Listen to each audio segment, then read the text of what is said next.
இயேசுவின் ரத்தம் ஜெயம். Praise lord my dear brothers and sisters. இந்த நாளைய ஆவியானவர் உணர்த்தின காரியம், ஒரு மனம் இருக்கிறதா? ஆவியானவர் உணர்த்தின வசனம் சங்கீதங்களின் புஸ்தகம் அதிகாரம் 133 வசனம் 1. இதோ சகோதரர் ஒருமித்து வாசம் பண்ணுகிறது, எத்தனை நன்மையும் எத்தனை இன்பமுமானது.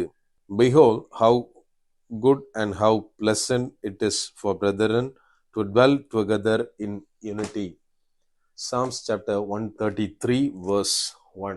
கண்மானவர்களே, இந்த இடத்திலே சங்கீதக்காரன் சொல்றாரு, சகோதரர்கள் ஒன்றாய் வாசம் பண்ணுவது, ஒரு மனமாய் கூடி இருப்பது எவ்வளவு நன்மையானது அப்படின்னு இந்த இடத்துல அவர் குறிப்பிடுகிறார். இன்னைக்கு நாம ஆஸ் அ சர்ச்சா இருந்தாலும் சரி, ஒரு ஊழியமா இருந்தாலும் சரி, இன்னும் எந்த இடத்துலனாலும் சரி, ஒரு மனதோடு சகோதர சகோதரிகளாய் நாம் செயல்படுகிறோமா அப்படின்னு நம்ம கொஞ்சம் யோசித்து பார்க்கணும். அதாவது இந்த வசனத்துல சொல்லப்பட்டதை போல, அதாவது சகோதரர்கள் ஒருமித்து வாசம் பண்ணுகிறது, அதாவது எவ்வளவு ஒரு பியூட்டிஃபுல்லா இருக்கும்னா அடுத்தடுத்த வசனத்துல அவர் தெளிவா நமக்கு எக்ஸ்பிளைன் பண்றாரு. அது ஆரோனின் சிரசின் மேல் ஊற்றப்பட்ட அபிஷேக தைலத்தை போல ஒரு அனாயிட்டட் ஒன்னா பவர்ஃபுல்லா இருக்கும். இன்னும் கூட அது பர்வதங்களின் மேல், அதாவது எர்மோன் மற்றும் சீயோன் மலையை சொல்றாரு, அதன் மேல் பெய்கிற பனியை போல அவ்வளவு ஒரு அழகானதா இருக்கும் அப்படின்னு ரொம்ப ஒரு பியூட்டிஃபுல்லா அந்த இடத்துல அந்த காரியத்தை கொண்டு வருகிறார்.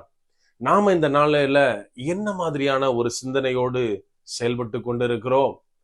அதாவது இன்னைக்கு சபைக்குள்ள பார்த்தா நம்ம நினைக்கலாம், சபையாக ஒரு குடும்பமாக இருக்கிறோம் அப்படின்னு சொல்லலாம். ஆனா ஜெபம் பண்ணலாம். இது எல்லாத்தையும் தாண்டி சபையில ஒருத்தர் வளர்றது இன்னொருத்தருக்கு பிடிச்சிருக்கா? இந்த பிரதர் இன்னைக்கு சில காரியங்களில் ஃபார்வர்ட் நம்மளோடையும் முன்னாடி இருக்கிறாரு. அது பிசினஸா இருக்கலாம். ஈவன் இன்னைக்கு ரொம்ப ஒரு வேதனையான விஷயம் என்னன்னா, அபிஷேகத்துல கூட அவங்க நம்மளோடையும் வளர்ந்துடக்கூடாதுன்னு பொறாமையோடு இருக்கிறவர்களை பார்க்க முடியும். எனக்கு அன்பானவர்களை நம்ம கொஞ்சம் யோசிச்சு பார்க்கணும், இந்த மாதிரியான ஒரு எண்ணம் நமக்குள்ள இருக்கா? என் சகோதரன் என்னை பார்க்கிலும் ஒரு சிறப்பா செயல்படுறான் அப்படின்னா எனக்கு அது சந்தோஷத்தை தருதா? இல்லைன்னா நான் ஏதாவது வேற மாதிரி பேக்வர்டா திங்க் பண்றேன்னா? இது தனி மனுஷன்ட்ட மட்டும்தான் இப்படி இருக்கா அப்படின்னு பார்த்தா அநேக சபைகளுக்குள்ளும் இந்த பிரச்சனை இருக்கு.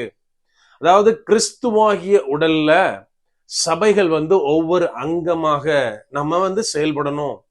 தலை ஒண்ணு, கை ஒண்ணு, கால் ஒண்ணு, இப்படியாக எதுல கனெக்ட் ஆயிருக்கணும் அப்படின்னா கிறிஸ்துவுக்குள்ள நம்ம கனெக்ட் ஆயிருக்கணும்.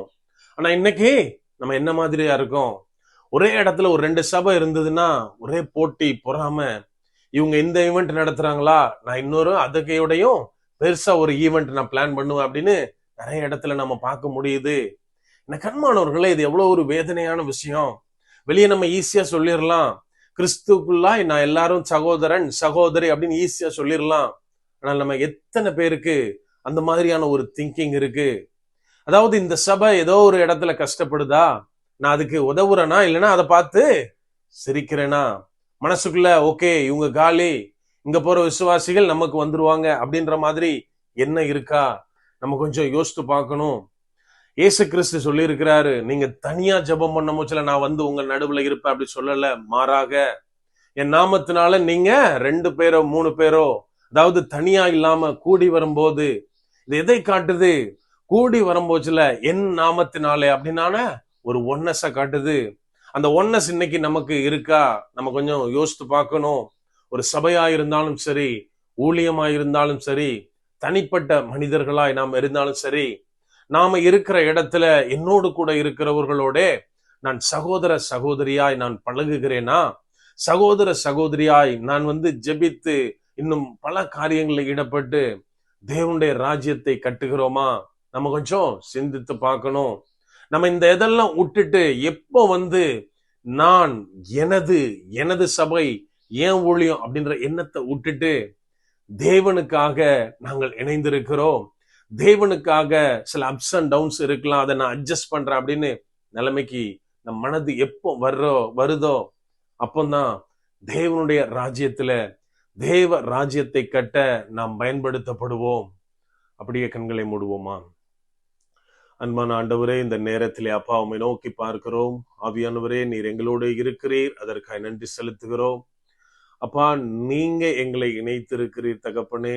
உமது பாடியில நாங்க ஒவ்வொருத்தரும் ஒவ்வொரு சபையாகவோ ஒவ்வொரு ஊழியமாகவோ ஒரு பாடியோட பார்ட்ஸ போல இணைந்திருக்கிறோம் தகப்பனே. ஆவியானவரே, நீர் எங்களை கனெக்ட் பண்ணுகிறீரப்பா. அப்பா, நாங்க ஒவ்வொருத்தரும் அவங்கவுங்களுக்குன்னு உள்ள வேலையை செய்யறதுக்கு, சந்தோஷத்தோட செய்யறதுக்கு, முழு மனதோடு செய்யறதுக்கு ஆவியானவரே நீர் எங்களுக்கு உதவி செய்யுங்க. சில காரியங்கள்ல சில அப்ஸ் அண்ட் டவுன்ஸ் இருக்கலாம். ஆனாலும் தகப்பனே, எல்லாத்தையும் நாங்க மறந்து தேவனாகிய கர்த்தரை மாத்திரமே பிடித்து கொண்டு செயல்பட ஆவியானவரே நீர் எங்களுக்கு கற்றுத்தாங்க. முற்றிலுமா எங்களை தாழ்த்தி ஒப்பு கொடுக்கிறோம். ஒரு ஒன்னஸோட நாங்கள் தேவ ராஜ்யத்திற்காக மாத்திரம் எங்கள் காரியங்களை ஏறெடுக்க ஆவியானவரே நீர் எங்களுக்கு உதவி செய்யுங்க. முற்றிலுமா எங்களை தாழ்த்தி ஒப்பு கொடுக்கிறோம். பலப்படுத்தி ஆசீர்வதிங்க. மீட்பர் இயேசுவின் மூலம் ஜெபிக்கிறோம். ஜெபம் கேளும் எங்கள் நல்ல பிதாவே. ஆமென். God bless.